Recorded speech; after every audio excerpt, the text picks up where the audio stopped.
Hello and welcome back. If you've been following our travels for a while, you'll know that we have a soft spot for places that feel like they're teetering on the edge of the map. The sort of places where the landscape does all the talking and the mobile signal is, well, flaky. Today I want to tell you about San Pedro de Atacama, a tiny oasis tucked away in the high northern deserts of Chile. Now, if you are a traveller of a certain vintage, say maybe like me, and you value your independence over being herded onto a tour bus, then the Atacama should be high on your bucket list. Jagged volcanic mountain ranges, the geysers puffing steam into the freezing dawn, the high altitude lagoons dotted with pink flamingos. It is, on paper, utterly spectacular. What about San Pedro, the base camp? What does it offer the independent adventurer who's happy to ditch the group excursions on the buses and do things under their own steam? And what about the evenings when the cold desert air rolls in? Put the kettle on, maybe pour yourself a pisco sour and settle down, and let's find out what San Pedro de Atacama offers for the adventurous independent traveller. First things first, let's talk about the feel of the place. When you first arrive, it feels like you've somehow magically stepped into the set of a spaghetti western. Right at the heart of town is the Plaza de Armas, a shady square featuring a church dating back to the 17th century and a reminder that the place has been inhabited for a long time. Let's be entirely honest. San Pedro wears two very distinct hats. On the one hand, it's incredibly rustic, a living community carving out a living in this deeply inhospitable landscape. That's the newer part of town. On the other hand, San Pedro is a roaring tourist hub. The main street, Calle Caracoles, is essentially a gauntlet of tour agencies, souvenir shops selling alpaca wool jumpers, trendy cafes, and artisanal pizzas. If you're someone who values pristine, undiscovered villages, then San Pedro is going to come as a bit of a shock. During the peak afternoon and early evening hours, the touristic area is absolutely humming with 20-something backpackers, European tour groups and overland adventurers. But here's the secret for the independent adventurer like us.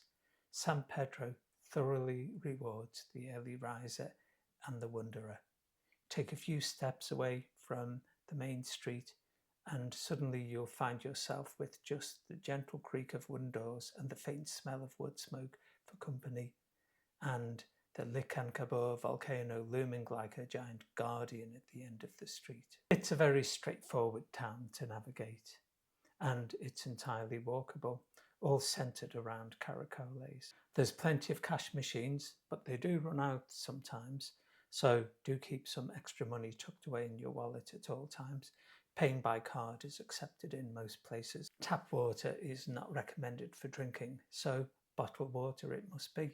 Do buy plenty because the air here is totally bone dry and you'll dehydrate long before you even realise that you're thirsty. You'll find a few supermarkets dotted about, plenty of restaurants and plenty of street food. We loved the empanadas at the little corner shops. The tour agencies that you'll find along Caracoles will cater to your every need. We were totally surprised by just the sheer range of things that you can do and the number of tours that you can book. We recommend that you spend a little bit of time on arrival just looking in the windows and getting an idea of what's on offer. One thing you can put on your list of things to do is hire a bike, and there are plenty of choices around the central area of Caracoles with bike hire shops tucked away in the side streets as well as on the main drag. The terrain around San Pedro is quite flat, and although it's a little bumpy and a little dusty, it's entirely bikeable and there are several outings you can take. Most bike hire shops will give you a map. A great micro adventure is to head out of town about 3 kilometers to the Pucara de Quito. It's a pre-Inca stone fortress located about 3 kilometers north of the town centre. You follow a dirt track that winds alongside the San Pedro River, crossing small streams and leaving the tourist hubbub of the town far behind. The fortress was built in the 12th century by the Atacama people to defend their oasis from rival tribes, and later from the Incas. Don't just stop at the ruins, carry on up the path. It's a little bit of a hike, but it's well paved and it's relatively easy. At the top, you will find the Mirador Pucara de Quito, perched high above the fortress. The payoff is immense. You look down on a stark, beautiful contrast. To one side, the lush green ribbon of the river oasis cutting through the valley. To the other side, the endless, brutal, shimmering expanses of the desert floor. It gives you a profound sense of scale that you just can't get from the window of the tour bus.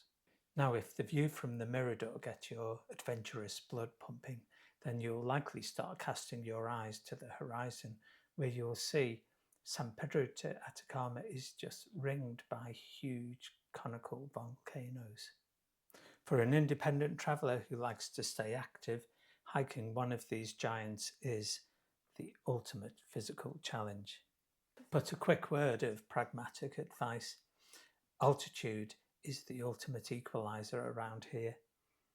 Don't go rushing into trying one of these giants in the first few days. Take time to acclimatize and get used to the altitude. When you're ready, 2 main options dominate: Cerro Toco or Volcan Lascar. Cerro Toco is often cheekily called the easy volcano because a road leads up to 5,000 meters, leaving only 600 quite steep and windy meters to go to the top. Volcan Lascar is an altogether more serious option, and you do need to be super fit and a good hiker to attempt it. It's a properly active volcano with a smoking sulphurous crater at the top. We chose Cerro Toco because we just didn't have the confidence in our fitness levels at Attitude to try Lascar.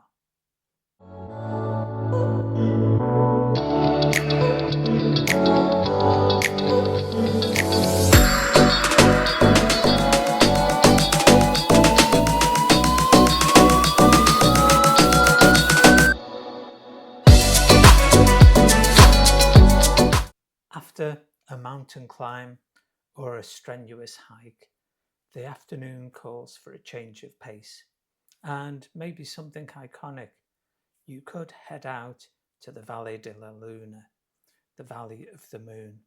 Located just a short distance from town, it's part of the Salt Mountain Range and it's a masterclass in geological surrealism. Heading for the main dune at sunset is a thing where people gather to just sit silently. It's one of those beautiful communal moments. Maybe there'll be a smattering of applause at the end and then people will get up and just gently wander away.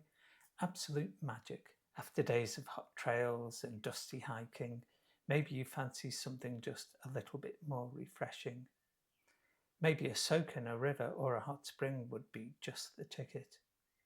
Many tourists head for the springs at Poritama, which are beautiful but somewhat manicured and expensive. But if you want a more rugged, authentic experience, then how about heading further downstream on the Rio Poritama? This requires either taking a car yourself and parking at the side of the road in the obvious parking spot and then hiking along the river yourself, or you could just take a tour and get driven up there. Either way, it's quite an easy hike along an obvious path by the side of the river until you come to the area of the warm springs, if you like. There's a series of pools and people are just getting in there. It's totally al fresco. There are no changing rooms, so you have to be brave, but it's a beautiful feeling. The water is just perfect. For me, it embodies the spirit of independent travel. These beautiful moments, you can't script them. just soaking in the river, the company of a few strangers, and beautiful scenery. When the sun finally drops behind the Andes, the temperature plummets and the atmosphere in the town changes. Everybody kind of wants to be indoors. San Pedro's nightlife is quite unique because of local bylaws. You won't find any nightclubs.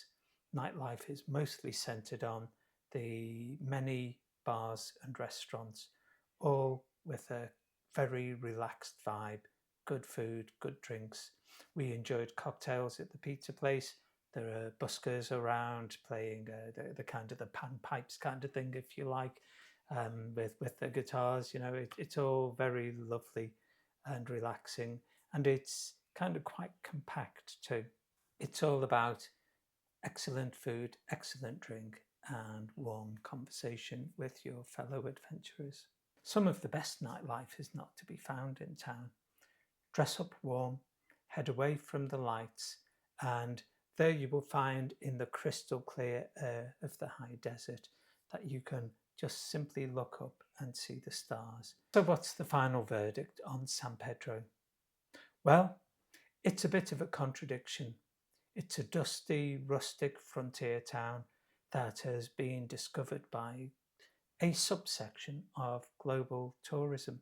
It can get crowded, it can feel commercial, yet if you value your independence and you're willing to explore and not do the obvious, if you're willing to book a few trips or just take yourself where you want to go by bike, then it's an amazing place. It's an incredible base camp. It provides enough comfort, warm beds, food, and great wine, yet it's all wrapped in this rugged, high desert frontier landscape. It's a place that forces you to slow down, breathe thin air, and think about the enormity of our planet. Let me know in the comments below, would you be brave enough to climb a volcano, or would you be more glass of wine by the fire pit? Thanks for tuning in. I hope you enjoyed this independent guide to San Pedro de Atacama. Stay safe, stay adventurous, make memories.